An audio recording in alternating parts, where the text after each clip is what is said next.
So, hello! Welcome to my interview series. Please present yourself. Yeah, I'm Andre.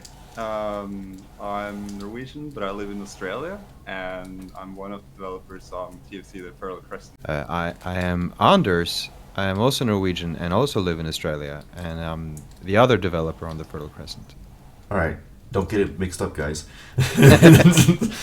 Okay, and yeah, I'm Tatsu. I'm interviewing these guys, and yeah, I wanna find out as much about the Fertile Crescent and about their journey as possible. So yeah, why don't you guys tell me what it is that led you to game development? Yeah, so I'll start. So I've always loved RTS games, and I've always wanted to make one for as long as I remember playing them. And I started going in, or getting into computer science and software engineering, just so that one day I could make an RTS game. So discovered pretty early that they're not exactly easy to make. So I had a few attempts here and there just to see what it was about, but I realized that I would need a lot of competence to be able to actually make one. So I think for like 10 years I did not make RTS games. I did all kinds of other game projects, educational games and apps, etc. And then in 2017 I gave it another shot, and here we are. Wow. All right. So yeah. So the development of the Fertile Crescent has been going for 5 years now. Yes. Uh, okay. Yeah. Wow. All right. I always been playing a lot of video games, and I came to game development through music. So I was studying I guess a diploma of music design in Oslo, and Mm. one of our assessments were to rip out all the audio files or some of the audio files from World of Goo. There was a demo of World of Goo that was circulating. That was just a like a PKG, and you could kind of open it and take out all the audio files, and then we put in our own music into that, and that was like the first time that it kind of clicked. And then Right. later on, moved to Australia, and then kept studying here, and then I started meeting people who were also in game development, or were in game development. Then became friends with them, and then I kind of started pursuing it more actively, Right. and and then eventually kind of came upon Andre in a Norwegian game development Facebook group, because I was thinking about moving back to Norway and was trying to make contact with Norwegian developers in Norway, and it was Andre who was the most receptive to me, Well, but also living in Australia. I was really lonely because I live in a pretty remote city here in Australia. There's one guy who does 3D art, or he's runs the company actually. Um, but there's no other like game programmers here.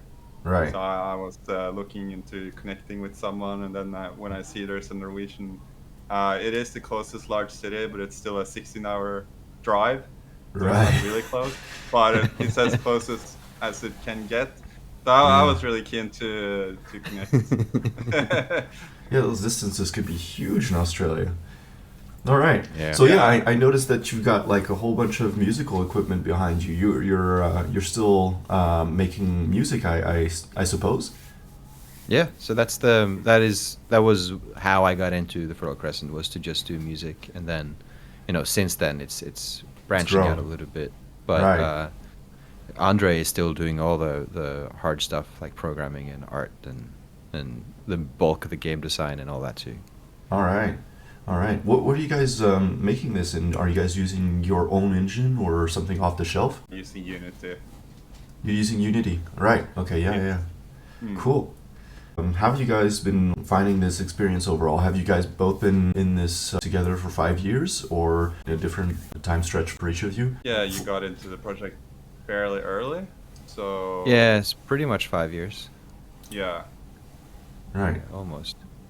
Yeah, in the beginning it was more a hobby project. We put up a prototype on itch.io pretty early, Yeah. and night weekends, still had day jobs for a long time. And then after a few years, we'd already had a multiplayer version up for a while, and we were seeing that the game was enjoyable to quite a few people, and we're heading in a good direction. So we started getting a bit more ambitious after a while, and then we did get in, or actually a publisher got in touch with us through someone I know, and we signed a deal, and then we've been working with this publisher since then, and we've been able to work full time. Awesome. And then released the game into early access 2 weeks ago now. Awesome. So before then, it was part-time work that you guys would do as a hobby, and you had a job, a day job for keeping you fed and everything like that. And now your guys are 100% working on that, on the Fertile Crescent. That is correct. Yeah. Awesome. All right. So actually, you guys are very far along the road already. You've got the game already on Steam, and it's already being picked up by a lot of people. Do you want to talk a little bit about that? How's that been? How maybe give people an idea of what it's like to put a game out on Steam and market it and stuff like that. It's a long process for first of all, and it takes a lot of it's super stressful. It's super like the whole thing of just waiting for the game to go up and then trying to go to sleep. So because we launched the game at 1 a.m. Australia time. Ooh. And then trying to get any sleep that night was was just not happening. Yeah. I actually got some sleep. I had kids who wake up 6 next morning, so I decided not to be awake for that event. Oh wow. Yeah, I wasn't able to sleep at all. So I was sitting up and playing some multiplayer and kind of being there. Because I wouldn't have been able to sleep anyhow. I don't have any kids, so I don't have to worry about sleeping in. But it's a whole big thing. And then it was really, really, really nice when the game came out, and a week went past, and we started looking at reviews, and people were really positive, and it was one of those things. We knew that the game had an audience, because there were people who were downloading the itch game for years, for a much more simple version of the game. Yeah. But reading, so Rock Paper Shotgun did an article on the game, a review of the early access version. That's very good. And that was that was really cool. And not only that they did a review, but they also kind of got what we were trying to do. And so it was very technical in how things interact and the different mechanics and all that, and they kind of understood what the game was all about, and where it is cool and how it is different from Age of Empires, for example, which is the one game we get compared to the most for obvious reasons. Yeah. But we're definitely not a clone. Mm-hmm. Yeah, no, I can see that. It's a completely different take, right? It's 2D. It's got you say Age of Empires is 2D as well, but in a different way. It's you guys really adopt those graphics, and then the whole mechanic with keeping the population fed, which is really novel, and the crux of the gameplay in Fertile Crescent. So yeah, that's really cool. So the Rock Paper Shotgun article, that was spontaneous? Yeah, we didn't have anything to do with that. Wow. We had one earlier that where we had a chat with one of the writers, or I guess he was a guest writer that had already done something for us. But that review, as far as I remember, was just something that happened. They might have been talking to our publisher. I'm not entirely sure. But for us anyhow, we had nothing to do with it. Cool. All right. So yeah, how is stuff now that the game is released? Are you guys overwhelmed with lots of feedback and stuff to do, or is it relatively okay? Is it how are you guys doing? Well, it's not so different, because we did have the itch.io build out for so long, and we we were very adamant about getting feedback from anyone really. So it's been part of our development process from the beginning, really, to just have the game in the open and just talk to the community about how we can improve the game. So in that sense, it's not so different. But we because more players got the hands on the game. Of course, there was a larger amount of different suggestions, which is pretty cool because we thought we had added most of the obvious improvements, but there's just so many different people in this world, and they all have different ideas. So we definitely have received a lot of suggestions that we've just never thought about, and it's like, oh yeah, that makes sense. Let's add that to the backlog. So I think like when you release the early access, you often say on the Steam page, we're in early access to get feedback and improve the game. You're basically encouraging the users to give you feedback. So getting lots of feedback, even if it's not just positive, is really good because it's easier for us to improve the game because we know what people want, but also it means people care. I think if we didn't get so much feedback, we would be worried. Yeah.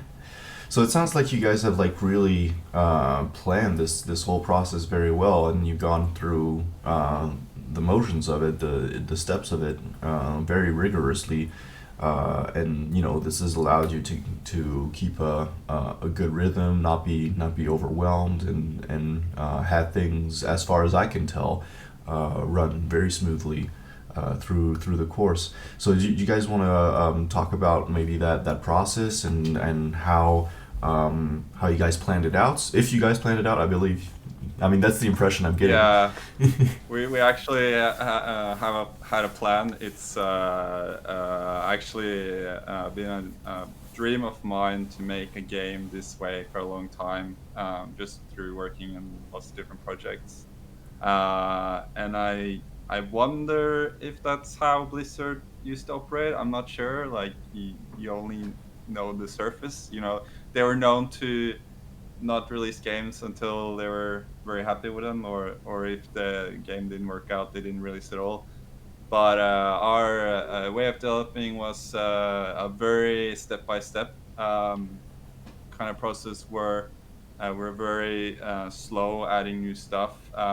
We have been only or mostly working on the game, the core gameplay loop for many years, trying to be very patient with it and not just run at the content. Like we've tried to not work on the content until we're happy with the core gameplay loop, and it took 3 to 4 years for us to get there because we're a small team, and we're still kind of trying to improve the game bit by bit and not haste anything.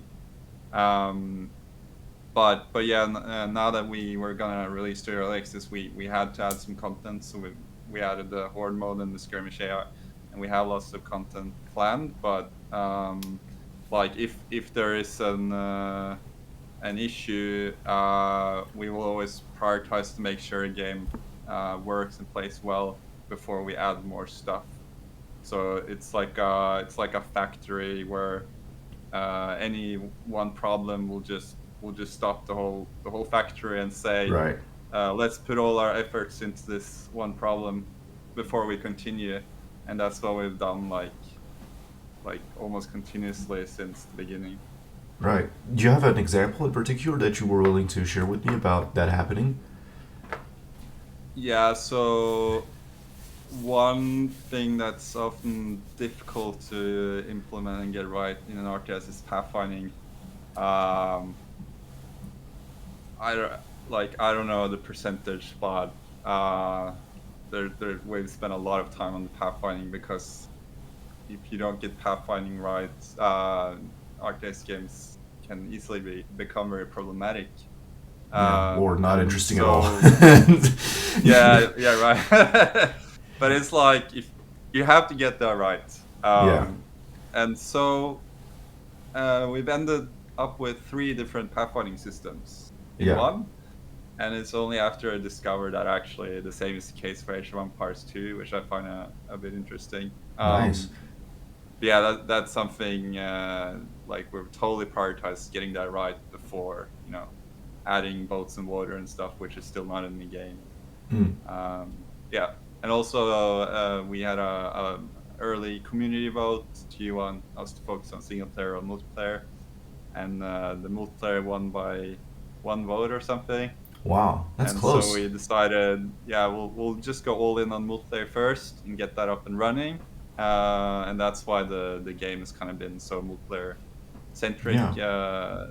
It's like, yeah, we don't want to focus on too many things at once. Oh So yeah. we just wanted to make sure the multiplayer was good, Mm-mm. working really well before we started on the horde mode and skirmish, which is only a recent transition. Yeah, I mean, I'm gonna throw in a little bit of my opinion here, but I think I'm kind of glad for you guys that the vote ended up being one in favor of multiplayer, because it's not commonly viewed that way or portrayed that way, but RTS is one of the rare genres in game development for which the multiplayer is easier to make, I believe, than the single player part. Simply because of the mass of content that you have to create for a single player experience to be worthwhile at all, right? If you're gonna make a single player experience, well, you gotta have a campaign. The campaign should be long and enjoyable. You gotta have an AI. The AI, that's kind of quite hard to make and make well. The multiplayer side of it is, the core mechanics that you're gonna need in both blocks either way, and the netcode on top of that's like the only extra block, and the netcode, maybe I'm generalizing here, but it isn't all that hard, right? Whereas making all that single player content, that's very long hours.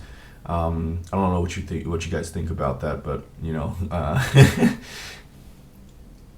Few thoughts, because adding multiplayer is, like you say, not that hard to add to RTS if you do it from the beginning. right. So I've seen some games that gets released in the games, and then the developer says we're not going to add multiplayer, it's just too hard. Yeah. It just doesn't fit with the code, or doesn't fit with the game design, Yeah. or whatever reason, they just find it too much work, or just they don't want to do it for whatever reason.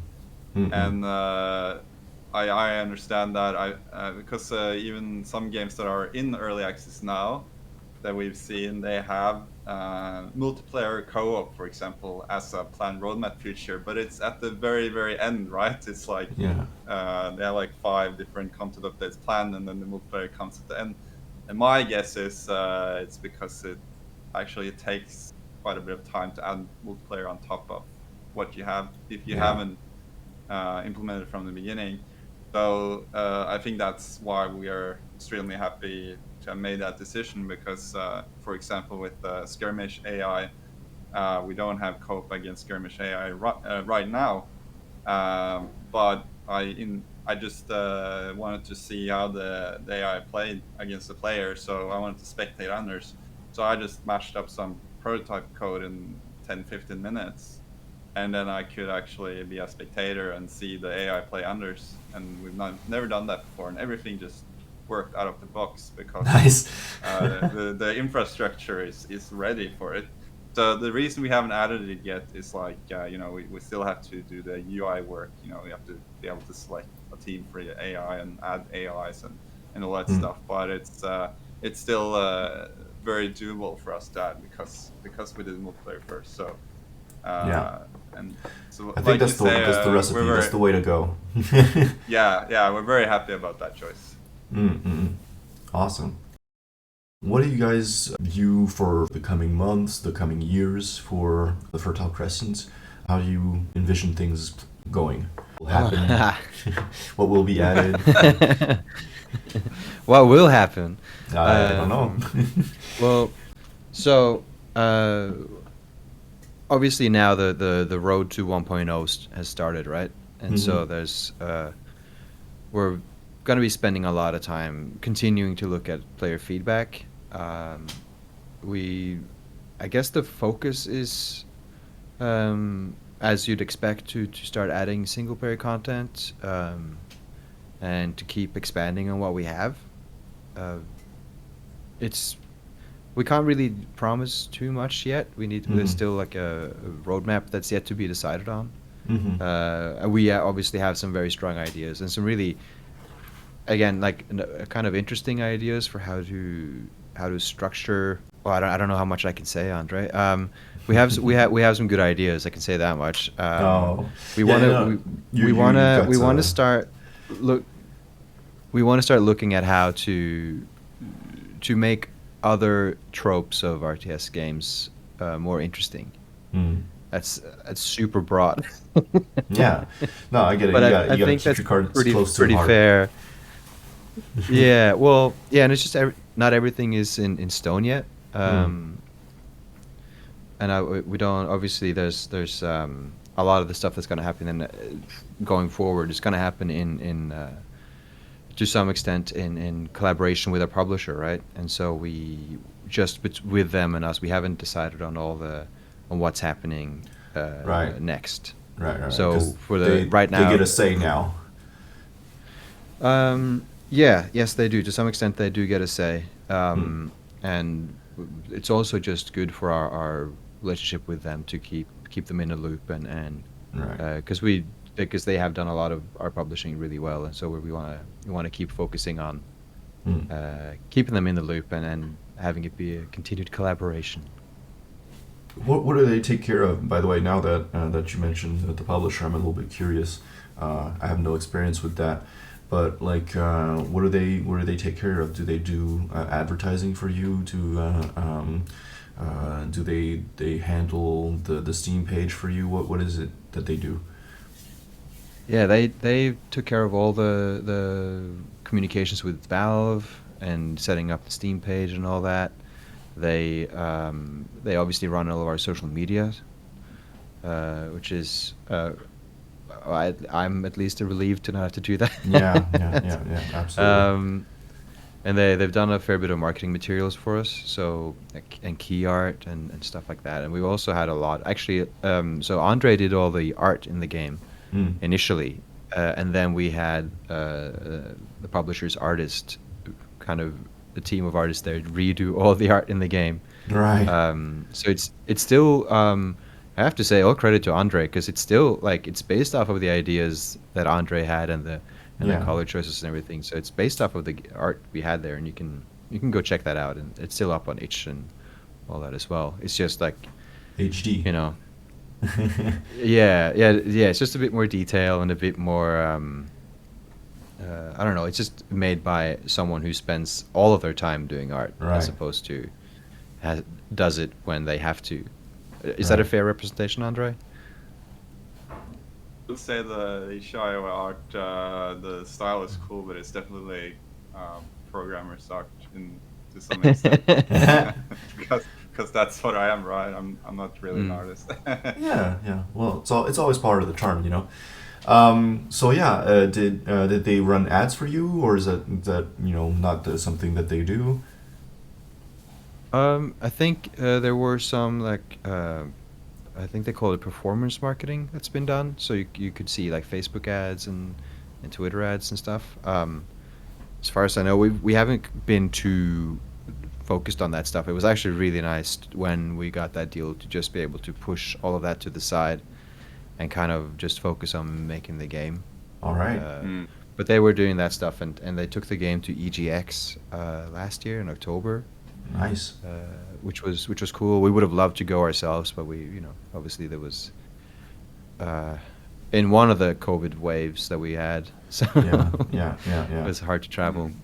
Absolutely. I can Well, talk for about the example- drum and bass track too. Oh yeah. So let's start with that.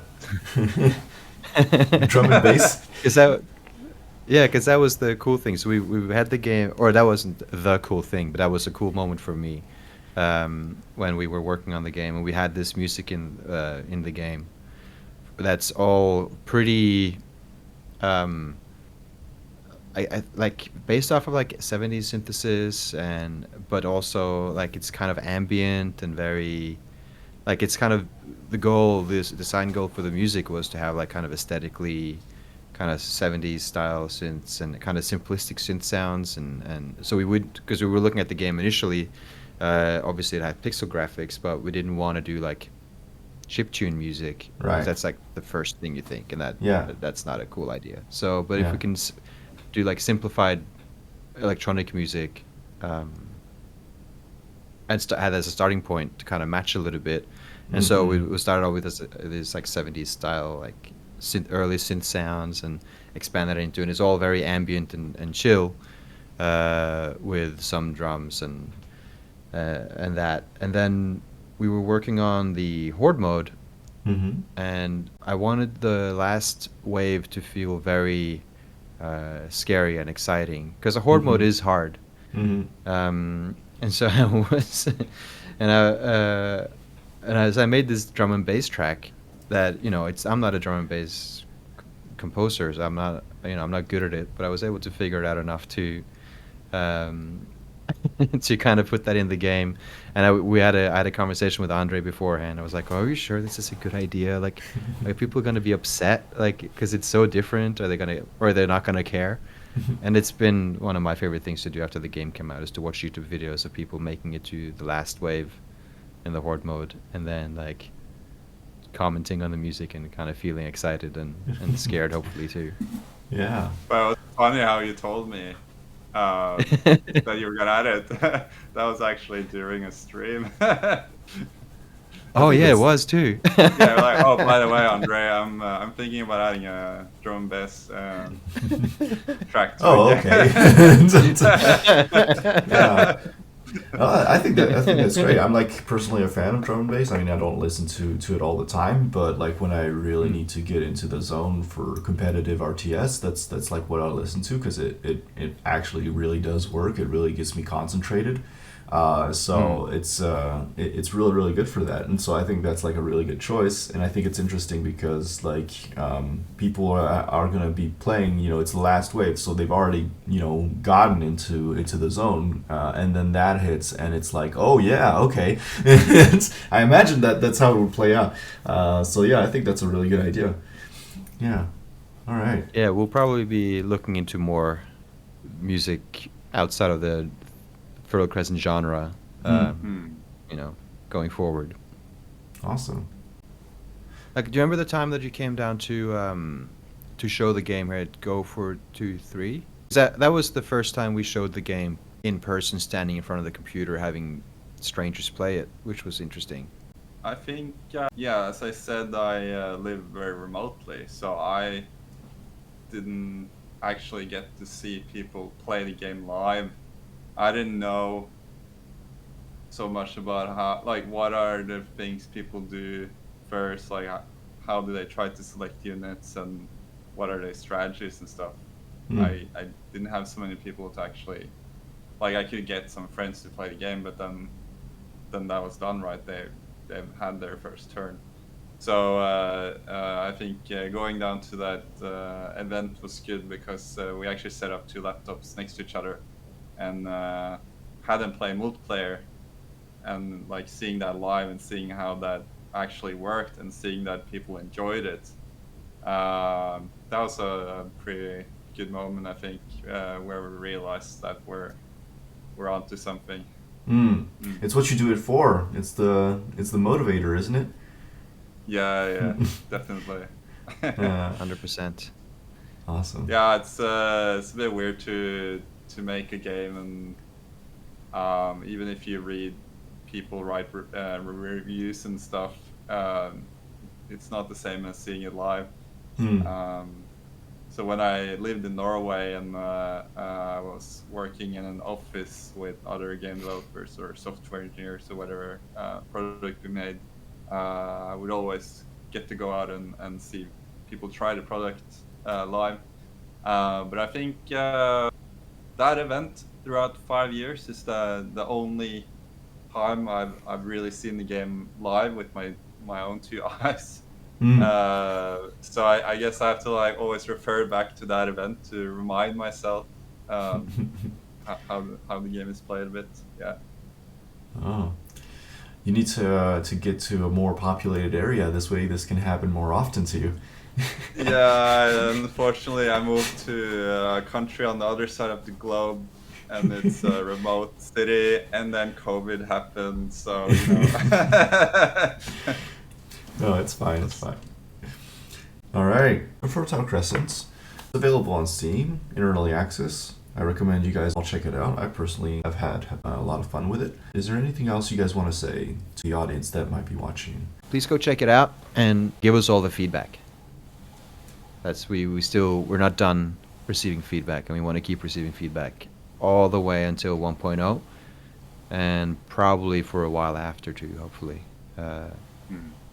And then you can stop giving us feedback. But until then, we will. We really just want more feedback. We want to make the game as good as possible.